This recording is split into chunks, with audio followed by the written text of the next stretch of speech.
La courbe retombe, les vaccins arrivent, on est bientôt dans le monde d'après. Ça va être super différent. Rassurez-vous, c'est pas de ce monde déconfiné que je vais vous parler aujourd'hui. Ce que je vous propose, c'est d'appliquer les conseils de Gandhi. Puisqu'il faut être le changement qu'on veut voir dans le monde, voyons ensemble aujourd'hui comment créer une entreprise responsable, vertueuse et rentable partant de rien. 800 000 boîtes ont été créées en France en 2019, en hausse de presque 20% par rapport à l'année précédente. Ça porte leur total à presque 4 millions. Alors, elle est pas belle la Startup Nation ? Bon, faut nuancer un peu. 96% de ces entreprises emploient moins d'une personne. Mais l'envie d'entreprendre, c'est un trait commun à plus d'un tiers des Français. Alors qu'est-ce qui retient tous ceux qui ne se sont pas encore lancés ? Comment est-ce qu'on peut évaluer l'opportunité et les risques ? Et surtout, par où est-ce qu'on commence ? C'est ce qu'on va voir ensemble pas à pas aujourd'hui.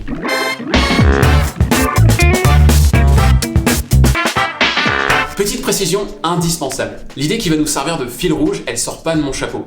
Rendons à César ce qui appartient à Damien. Le pitch, le concept et l'initiative sont nés de son cerveau fertile. Et si la théorie, notre exemple pratique du jour, elle vous intéresse, je vous renvoie à l'épisode 25 du podcast et je vous mets le lien dans la description. Rapidement, pour ceux qui connaissent pas Damien, tout a été écrit sur lui dans la Bible, le Kama Sutra et plus récemment dans la vidéo suivante. Damien, c'est mon suppléant, le mec qui est toujours prêt quoi qu'il arrive. Ça te dit un tennis ? Je suis prêt. On fait un poker ? C'est parti. J'ai trouvé un site internet en tamoul codé par un ouzbek sur une plateforme libre bulgare. Est-ce que tu peux me l'adapter ? Je m'y mets tout de suite. Damien, c'est un serial entrepreneur en puissance, mais qui a jamais osé se lancer. Moi, je trouve que son idée qu'on va explorer aujourd'hui, elle est plus qu'intéressante. Alors surtout, n'hésitez pas à venir l'encourager ou à nous partager votre point de vue en commentaire. Je pense que vraiment, ça pourrait être le petit coup de pouce qui fait la différence à la fin. Pour commencer, il nous faut donc une idée, ou au moins une opportunité. C'est souvent un premier mur infranchissable et le fait que le concept d'idée soit mal compris y est pour beaucoup. La plupart de ceux qui rêvent de créer une entreprise un jour attendent de se réveiller un matin, de crier « Eureka !» et de filer tout nu à l'INPI déposer leur idée géniale. Parce que pour eux, une idée géniale, c'est un truc qui change le monde radicalement. Ils sont disruptifs. Startup Nation. Et puis il y a aussi un sacré biais du survivant qui nous fait voir les Elon Musk, Mark Zuckerberg et autres toniciers de ce monde comme les prototypes du créateur d'entreprise. Pourtant, 90% des startups qui se créent en France échouent. C'est une statistique implacable et qui est d'ailleurs déjà nettement meilleure qu'il y a quelques années. Et une réussite, c'est pas un patron millionnaire. La plupart du temps, c'est tout simplement une entreprise qui se pérennise. Tout ça pour dire que même Elon Musk et sa Tesla, il a pas inventé la voiture électrique. Il a pris un truc qui existait depuis longtemps, la voiture, une tendance qui émergeait, l'électrique, et il l'a spécialisé sur un segment encore vierge, le luxe. Parce que si vraiment une idée ça devait toujours être un miracle de Dieu, créé ex nihilo, on verrait beaucoup plus de gagnants du concours Lépine devenir extrêmement riches. Cette année, la pince à roulettes pour retourner les merguez du barbecue a enfin été inventée. Elle est en compétition sévère avec le presse-tube à dentifrice, la fin prévisible de bien des disputes matinales. Donc oui, l'invention de rupture ça existe, mais non, c'est ni la seule façon d'innover, ni même, et de loin, l'origine principale des idées. Le meilleur vivier pour créer une entreprise, c'est encore de s'intéresser à ce qui existe, et de préférence, à ce qui marche. Vous pouvez identifier un segment de marché ou un type de produit, et en améliorer la qualité de service. Ou encore prendre quelque chose qui fonctionne très bien dans un contexte et le proposer dans un autre. Ou enfin, prendre deux tendances, deux produits ou deux services et les faire converger ou les marier. L'idée dont on va parler aujourd'hui, c'est justement une idée de mariage, un point de convergence entre deux tendances lourdes en action en France. La collecte en drive de courses faites en ligne, le fameux cliquer et collecter, et la mouvance zéro déchet qui vise à réduire notre empreinte écologique. How dare you? Bon, on est en 2020, je vous présente plus les drives. Et pourtant, il y a 10 ans de ça, il n'y en avait aucun en France. Imaginez la croissance nécessaire pour atteindre le chiffre de 5100 points de vente, et encore selon des chiffres de 2019, avant les deux confinements. Aujourd'hui, la vente en drive dépasse les 7% du chiffre d'affaires du secteur des produits de grande consommation. Et mon petit doigt me dit que l'année spéciale qu'on vit a sans doute pas atténué la tendance, bien au contraire. Avec cette part de marché, les drives français sont champions d'Europe et sur le podium mondial, derrière la Corée du Sud et la Chine, mais devant les États-Unis. Particularité française, cette part de marché est largement dominée par le drive, contre la livraison à domicile, avec un rapport de 80-20 entre les deux, ce qui est plutôt l'inverse de ce qu'on voit dans les autres pays. Autre tendance lourde sur ce secteur de marché, il n'y a qu'un quart de la population qui les utilise. La pénétration est donc encore très partielle. C'est ce qu'elle disait. Michael. Michael. Et dans le même temps, il y a une saturation géographique des commerces, avec de moins en moins de bons emplacements disponibles. On a même vu, en réaction, un développement de nouveaux modes de drive, notamment les drives piétons. Du coup, il faudra appeler ça des woke. L'autre tendance qui nous intéresse, c'est donc celle du zéro déchet. Elle est en partie liée à la loi, avec l'interdiction des plastiques à usage unique prévue par l'Union Européenne pour 2021, mais elle est surtout citoyenne, avec de plus en plus d'adeptes, soit par conviction écologique, soit comme nous à la maison, parce qu'on a oublié le jour des poubelles et que du coup, il faut survivre avec notre bac déjà bien plein jusqu'à la semaine suivante. Cette tendance a plusieurs composantes. Mais celle qui nous intéresse pour rester dans notre sujet, c'est celle des achats en vrac. Le principe est simple. Plutôt que de retrouver tous ces produits de grande consommation dans des emballages qu'il va ensuite falloir jeter, on peut les acheter directement dans la quantité souhaitée et dans le contenant réutilisable qu'on mettra dans nos placards. On trouve déjà un peu de vrac dans la plupart des grandes surfaces, statistique personnelle c'est à 97% des fruits secs, et évidemment dans les épiceries bio. Autre statistique personnelle, 93% des personnes achetant en vrac en épicerie bio savent pas utiliser la balance et vous êtes coincé derrière. Aujourd'hui, le chiffre d'affaires du vrac frôle le milliard d'euros, ce qui représente certes moins d'1% du chiffre d'affaires global de la grande distribution, mais quand même une croissance assez phénoménale, considérant que la barre des 100 millions d'euros n'a été effacée qu'en 2013. Le dernier point à vérifier avant de créer une entreprise, c'est de jeter un coup d'œil à la concurrence. Si vous êtes tout seul sur un marché, c'est généralement mauvais signe. Soit vous êtes extraordinairement plus intelligent que tout le monde, soit vous surestimez la force de votre idée. À l'autre bout du spectre, c'est tout aussi difficile de se faire une place si la concurrence est déjà féroce. C'est un peu comme si vous vouliez créer un Starbucks à Seattle. Il y en a déjà 2 par pâté de maison, est-ce que vous pouvez vraiment tuer le game en ouvrant un 3e? Pour ce qui est du drive rack, notre mélange de drive et de vrac, bonne nouvelle, ça a déjà l'air d'exister à petite échelle à plusieurs endroits en France. On est donc sur une tendance émergente, soit la vague va grossir et ce sera intéressant de le voir surfer tôt, soit elle va retomber en un petit clapotis et vous rappelez que 90% des startups échouent. Bref, à la confluence du drive et du zéro déchet, il semble bien y avoir une opportunité, donc on peut considérer que Damien et son drive rack cochent la case de cette première étape. Bon, puisque le mariage du drive et du vrac a l'air intéressant, on peut développer un peu l'idée. Il s'agit de proposer une commande en ligne de produits en vrac, à retirer en drive dans un délai court et raisonnable. On aura des produits de filière courte avec l'ambition d'offrir un portfolio aussi large que possible pour couvrir tous les besoins d'un ménage. C'est une opportunité puisque ça repose sur 2 piliers en croissance, le drive et le vrac. Mais une fois qu'on a dit ça, elle vaut quoi exactement cette opportunité? Une idée, ça devrait toujours avoir son dos de serviette. Vous savez, c'est ce moment où, au restaurant, vous prenez une serviette en papier et vous faites un calcul rapide pour vérifier ce que vous dit votre interlocuteur. Mais si, vous savez, un restaurant, cet endroit où on met les pieds sous la table et où on nous sert à manger. Bref, même si vous n'êtes pas au resto, ça marche aussi avec un dos d'enveloppe ou un mouchoir. On va pas être sectaire. Si une idée a l'air foireuse dès le dos d'une serviette, vous vous serez épargné beaucoup d'efforts à peu de frais. Et inversement, c'est pas parce qu'une idée a l'air géniale en 3 lignes qu'elle l'est forcément. L'aspect séduisant des résultats de ce premier calcul, c'est une condition nécessaire, mais pas suffisante. Allez, on va faire ce calcul pour le drive rack. Le marché global des produits de grande consommation est stable, voire en légère baisse, entre autres grâce à la chasse au gaspillage alimentaire. Pour les besoins du calcul, on va considérer qu'il est stable à 110 milliards d'euros par an. On a vu que le vrac représente un peu moins d'1 milliard. Pour faire simple, on va donc arrondir à 1%. Dans le même temps, la part de marché du drive est d'environ 7%. Donc si on fait un premier croisement entre ces différents chiffres, 7% de 1% de 110 milliards d'euros, ça nous donne un potentiel de 77 millions d'euros. En considérant que le drive rack ne fait que remplacer l'existant, à l'intersection du drive et du vrac, le potentiel actuel est donc de 77 millions d'euros annuels en France. Damien, lui, il habite à Strasbourg comme environ 1% de la population française. Son drive rack pourrait donc ambitionner dans cette hypothèse de départ un potentiel de 770 000 euros par an. Alors oui, on va pas se mentir, cette première hypothèse, elle est doublement fausse. Déjà, c'est certainement pas parce que 770 000 euros sont dépensés dans des achats de vrac en drive à Strasbourg chaque année que Damien peut ambitionner d'atteindre directement 100% du marché. Et surtout ensuite parce que ça tient pas du tout compte du potentiel de développement du drive rack. On pourrait avoir des adeptes de drive qui se mettent au vrac parce qu'il est offert avec un meilleur service par le drive rack. Et inversement, des adeptes du vrac qui se mettraient au drive. Voire même considérer que les consommateurs qui utilisent aujourd'hui ni les drives ni les vracs, ils pourraient s'y mettre. Et c'est probablement ce segment de la population aujourd'hui largement majoritaire qui nous offre la meilleure perspective de croissance. Estimer qu'il pourrait se convertir, ça n'a rien de farfelu puisque les parts de marché du drive et du vrac sont en croissance exponentielle. C'est quoi la proportion des 75% de Français qui avaient jamais utilisé le cliquer et retirer début 2020 et qui s'y sont mis pendant un déconfinement? Il y a carrément moyen qu'ils y prennent goût. Cette analyse prospective, c'est à la fois le sel et le danger de notre réflexion. C'est rare qu'une nouvelle boîte réussisse juste en gagnant des parts d'un marché existant, donc il faudrait toujours avoir un potentiel à exploiter et à développer. Et en même temps, c'est un mirage qu'on appelle généralement les 1% de la Chine. Un fondateur amoureux de son idée se dit que si seulement 1% des Chinois adoptaient son produit, ça lui ferait plus de clients qu'il y a de Belges sur Terre. Alors on fait quoi? On se risque un peu de divination? Allez, c'est parti.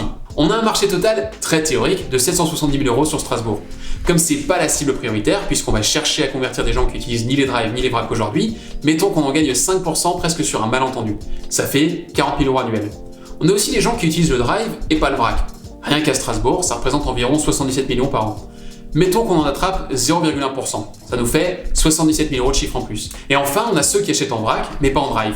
11 millions d'euros de chiffre d'affaires à Strasbourg, dont on va s'attribuer royalement 0,5%, donc 55 000 euros. Ça nous fait un total de 172 000 euros annuels comme assise de départ. Et comme dit, la croissance, elle viendra des nouveaux consommateurs qui, pour l'instant, ne sont convertis ni au drive ni au vrac. Un bon moyen de vérifier rapidement si le chiffre est débile, c'est de jeter un coup d'œil aux boîtes déjà présentes sur ce segment de marché. J'ai trouvé une entreprise tout au poids qui a un profil ressemblant et qui en plus est basée en Alsace, ce qui gâche rien niveau pertinence. D'après son bilan de 2019, publié sur société.com, elle réalise un chiffre d'affaires de 118 400 €. Donc, notre ordre de grandeur paraît correct. Bon, on a un segment de marché, une opportunité, et on l'a chiffré au doigt mouillé. Mais ça nous coûterait combien pour nous lancer? Parce que bon, le potentiel c'est bien joli, mais il faut mettre les bonnes ressources en face pour l'atteindre. Pour évaluer ce coût, on va s'intéresser à 3 étages de la fusée. Le produit, les canaux de distribution et la marque. Évidemment, avec un drive rack, on va faire de l'achat-revente. Donc on n'aura pas de produit à proprement parler, comme si on produisait quelque chose dans une usine. Mais notre drive rack lui-même, c'est un produit. Par exemple, si on veut proposer de la commande en ligne, il va nous falloir un site internet et peut-être aussi une application. Pour ce qui est des canaux de distribution, il va falloir choisir un local commercial ou une camionnette itinérante. Le potentiel de croissance est plus important dans le local en dur, mais l'investissement est bien plus faible avec une camionnette. Et enfin, la marque. Ça peut paraître idiot à ce stade, mais ça a son importance. Pour que quelqu'un me vende des pois chiches en vrac avec un site internet un peu branlant et dans un local pas complètement fini, ça va me demander une bonne dose de confiance. Et ça, c'est exactement le boulot de la marque. Bref, dans la vraie vie, il faudrait prendre tous ces points et les chiffrer. Et évidemment, ajouter la dimension du stock. Oui, on va faire de l'achat-revente, mais on va avoir besoin d'un peu de réserve et d'un fonds de roulement. Mais pour les besoins de notre exercice, je vais prendre un raccourci et me fier aux ordres de grandeur des boîtes existantes. Ce que j'ai trouvé en farfouillant dans les entreprises qui publient leur bilan, c'est un taux de marge, charge déduite et avant salaire du gérant de l'ordre de 10 à 20%. Donc on va partir là-dessus. Avec notre chiffre d'affaires théorique de 172 000 €, ça nous fait entre 20 et 40 000 € par an pour payer le gérant. À ce stade, il y a une première décision à prendre. Est-ce que le jeu en vaut la chandelle? Est-ce qu'on croit suffisamment au potentiel de croissance de la boîte pour investir autant de temps et d'efforts, prendre les risques associés et gagner peut-être que 20 000 € par an? Si la réponse est oui, on avance d'une case. Si c'est non, ça peut valoir le coup de vraiment faire le calcul que j'ai enjambé il y a une minute en évaluant par exemple l'impact de l'amortissement.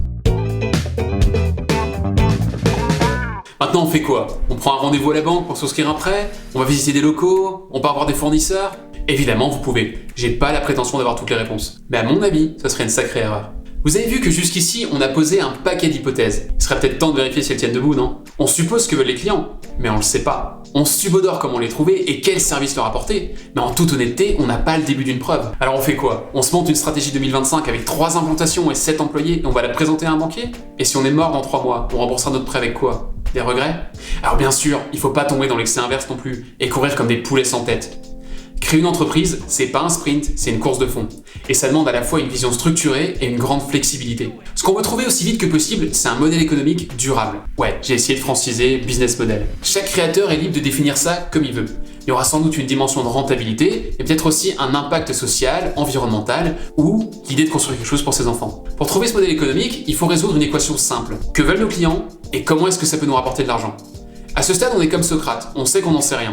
Mais on peut formuler des hypothèses. Pour le drive rack, ça pourrait ressembler à ça. À choisir, mes clients préféraient être des consommateurs éco-responsables, mais uniquement si ça leur demande pas d'efforts supplémentaires. Maintenant, il ne reste plus qu'à vérifier l'hypothèse en allant directement poser la question au client. Attention par contre, pas avec un questionnaire ou des clients fictifs, parce qu'il y a une grande différence entre ce qu'on voudrait tous faire en tant que consommateur et ce qu'on fait vraiment. À la place, on va monter une expérience pour tester l'hypothèse. On peut par exemple concevoir un site internet pour notre drive rack qui proposerait tous les produits disponibles en vrac au supermarché d'à côté ou à la ferme du coin. Ensuite, on va investir dans une petite campagne de pub Facebook ou Google pour cibler les consommateurs autour de chez nous et les attirer sur notre site internet. Je déconne monsieur YouTube évidemment, on va privilégier la pub Google. Après, s'ils achètent, on va courir au supermarché et à la ferme, préparer leur commande et la ramener chez nous. Ah non, pardon, ça s'appelle plus chez nous, mais point de collecte. On prévient les clients que la commande est disponible et qu'ils peuvent passer la chercher. Et quand ils viennent, on leur propose, suivant la saison, un verre de vin chaud, un jus de pomme frais ou un thé vert, et on en profite pour leur poser un peu plus de questions sur leur vision de consommateur. De la même manière, ça va être intéressant de cibler ceux qui ont cliqué sur la pub mais qui n'ont pas acheté dans notre drive rack. Qu'est-ce qui les a arrêtés? Est-ce que c'est un problème de confiance? Est-ce qu'il n'y avait pas assez de produits disponibles? Est-ce qu'ils préfèrent être livrés plutôt que de passer dans un drive? Avec les différents outils de ciblage et de tracking modernes, vous allez pouvoir rassembler ces données précieuses à peu de frais et vérifier votre hypothèse de départ. Si vous avez tapé dans le mille, vous pouvez envisager de faire grossir l'expérience. Et sinon, vous pouvez continuer d'itérer jusqu'à ce que vous trouviez la bonne formule. Pour ceux que ça intéresse, je vous conseille l'autobiographie de l'ancien patron de Zappos, Tony Sier, qui raconte comment ils ont appliqué exactement cette méthode. Et comment ils ont fini par revendre leur boîte à Amazon pour 1,2 milliard $, à peine 10 ans après avoir lancé un site par lequel ils vendaient en fait les chaussures des magasins du quartier. Je sais que je vous ai dit de vous méfier du biais du survivant, mais c'est vraiment un chouette bouquin, et ça se lit comme un roman. Maintenant qu'on a validé à toute petite échelle notre hypothèse de marché, il faut affiner notre proposition de valeur. L'idée, c'est de construire un MVP, ou PMV en français, produit minimum viable. Cette version un tout petit peu plus élaborée de notre prototype de départ va devoir répondre à 2 questions. Est-ce que le drive rack apporte de la valeur à ses consommateurs et est-ce qu'il peut grandir au-delà de ses premiers utilisateurs? Pour ça, on va mettre en place des boucles CMA. Ouais, je sais, pardon, encore un acronyme. C'est pour construire, en l'occurrence notre prototype. M pour mesurer. Ça peut être le taux de clic sur nos pubs, le pourcentage de conversion entre notre catalogue sur le site du drive rack et les passages en caisse, ou encore le nombre de clients qui reviennent parce qu'ils sont satisfaits de notre service. Et enfin, A pour apprendre. Au-delà des chiffres, au début, on veut échanger le plus possible avec nos clients pour les comprendre de mieux en mieux. Et à chaque fois qu'on aura fini d'apprendre, on relancera une boucle de construction, intégrant ces apprentissages. Je vais pas plus loin là-dessus pour aujourd'hui parce que ça fait déjà beaucoup d'infos, mais avec un petit peu de méthode, on peut vraiment cartonner avec cette approche d'expérimentation rapide. Dernière étape avant de se lancer, le double choix du moteur. Double parce que vous allez voir que la question se pose deux fois. D'abord, il faut qu'on décide comment est-ce qu'on veut s'y prendre pour créer notre entreprise. Première option, tout faire soi-même. On part d'une feuille blanche, on crée un site pour le drive rack et on le fait grandir au fur et à mesure. À un moment, on arrêtera d'aller acheter au cas par cas dans le supermarché ou la ferme d'à côté et on investira dans du stock. Et à terme, on investira soit un local, soit une camionnette. Le gros avantage, c'est que le risque est quand même très limité. On peut perdre du temps et un peu d'argent dans les phases d'expérimentation, mais rien de démesuré. L'inconvénient, c'est que ça va pas être rapide. Clairement, on n'est pas sur un cycle startup, scale-up. Deuxième option, racheter une boîte. Soit directement un drive rack, mais ça court pas les rues et c'est sans doute pas pertinent, soit un drive ou une épicerie de vrac, voire une supérette. Gros avantage, on a un outil prêt à l'emploi et on peut tout de suite attaquer à une taille conséquente. Mais il y a aussi deux inconvénients. Déjà, on pourra se permettre beaucoup moins d'expérimentation rapide et ça rendra un pivot presque impossible. Mais surtout, ça représente un gros investissement et donc un sacré risque. Enfin, troisième option, monter un partenariat. Par exemple, avec le supermarché d'à côté qui vous sert de stock. Lui, il vous garantit d'avoir toujours accès à de la marchandise, peut-être même à un meilleur prix que le prix public, ou il vous fournira un espace de collecte pour votre drive. Mais en échange, vous allez devoir lui reverser une partie de vos bénéfices. Avantage, vous avez la logistique sans le risque. Inconvénient, vous aurez qu'une part du gâteau. Une fois que vous aurez fait ce premier choix, il va falloir décider comment vous voulez grandir. Là encore, il y a trois options. Première option, parier sur vos super fans. L'idée, c'est d'apporter un service tellement bon à vos premiers clients que vous allez les fidéliser instantanément. Et ensuite, au fur et à mesure, vous allez faire monter le panier moyen. En gros, vous allez leur offrir le meilleur achat en drive de pois chiches en vrac. Et une fois qu'ils auront trouvé ça si génial qu'ils envisagent plus de se passer de vous, vous essayez d'élargir ce qu'ils achètent chez vous. Et tout au bout de l'histoire, l'intégralité de leurs courses passe par vous. Deuxième option, la croissance virale. Cette fois, vos premiers clients doivent devenir des ambassadeurs. L'objectif, c'est pas tant de leur faire acheter plus chez vous, mais de les pousser à dire à la terre entière à quel point acheter chez vous, c'est fantastique. En gros, il va falloir que vous fassiez tout votre possible pour encourager le bouche à oreille. Et enfin, dernière option, la croissance payante. Là, vous allez reproduire à plus grande échelle la recette utilisée pour l'expérimentation rapide. Dirigée par de la publicité, toujours plus de clients sur votre page de conversion. Vu à la fois les marges pas mirobolantes du secteur dont on parle et l'aspect éthique entreprise à mission du business qu'on essaie de créer, ça me paraît pas être la meilleure des stratégies, mais c'est vous le patron. Toutes ces options se défendent, honnêtement. Maintenant, si je devais conseiller Damien, je partirais sur une solution où on fait tout nous-mêmes, vu que le supermarché d'à côté peut de toute façon pas nous refuser une vente. Alors oui, on va probablement perdre un peu d'argent pendant la phase d'expérimentation rapide, mais on va collecter tellement d'infos à ce stade que ça vaut clairement le coup. Et pour ce qui est du moteur de croissance, je jouerais sur la viralité. La pub, comme dit, je pense pas que ce soit viable à long terme. Ça amputerait trop les marges. Et faire grossir le panier d'une poignée de super clients, je pense que ça limiterait trop le potentiel de croissance du concept, qui sinon me semble plutôt exponentiel. Donc, je miserais clairement sur la recommandation dès le début, en accompagnant ça d'une stratégie de contenu, histoire de créer une communauté et un ton de marque autour de notre entreprise à mission. Et surtout, j'essaierai de me donner tort à chaque cycle construire, mesurer, apprendre, pour être sûr de jamais devenir sourd au retour de mes clients. Alors qu'est-ce qu'on attend? On a une idée, une opportunité, une stratégie, et on a même choisi un moteur de croissance. On lance ce drive rack? Il y a peut-être encore un dernier élément qui a son importance. Il faut avoir envie. Je sais que j'ai commencé en disant que, suivant les sondages, 30 à 50% des Français veulent créer leur boîte. Mais si on passe d'un potentiel de 30 millions d'entrepreneurs à 800 000 créations, c'est pas uniquement parce que 29 millions de personnes savent pas par où commencer. C'est peut-être aussi parce que le salariat, c'est confortable. Ça a une tonne de défauts, et de fait, si on bosse bien, ça construit la réussite de quelqu'un d'autre. Mais bon, matériellement, c'est plus rassurant. Paradoxalement, créer une entreprise, c'est souvent un truc qu'on fait plutôt quand on est au pied du mur. Il y a aussi une dimension culturelle. La culture de l'échec, en fait, c'est la meilleure source de réussite. Tant qu'on a peur de se planter, on hésite à se lancer. Et tant qu'on voit comme un fiasco le fait de pivoter et de changer son idée de départ, on s'entête avec quelque chose loin d'être optimisé. Et on se plante. La réussite d'un entrepreneur, mais aussi d'un vendeur, d'un business développeur et de bien d'autres corps de métier, elle passe par l'agilité. Alors même si vous vous lancez pas après cette vidéo, j'espère que je vous ai convaincu au moins de ça. Tiens d'ailleurs, on est sur YouTube, pas vrai? YouTube au départ, c'était un site de rencontre en vidéo. Mais dans leur boucle CMA, ils ont constaté que les vidéos que les gens mettaient en ligne, c'était loin d'être majoritairement des clips de lovers qui se présentaient à l'être convoité. Non, il y avait beaucoup de vidéos de chatons et de fêtes de famille. Du coup, ils ont pivoté et ils sont devenus ce qu'on connaît aujourd'hui. Alors je me demande combien de vos amis, proches ou comptables vous parlent de créer une entreprise. Vous voulez leur donner un petit coup de pouce ? Partagez-leur cette vidéo. Et ensuite, venez nous raconter en commentaire ce que vous pensez de l'idée d'un drive rack. Parce que Damien, si vous le poussez pas, il est exactement comme moi, il se lancera jamais. À bientôt.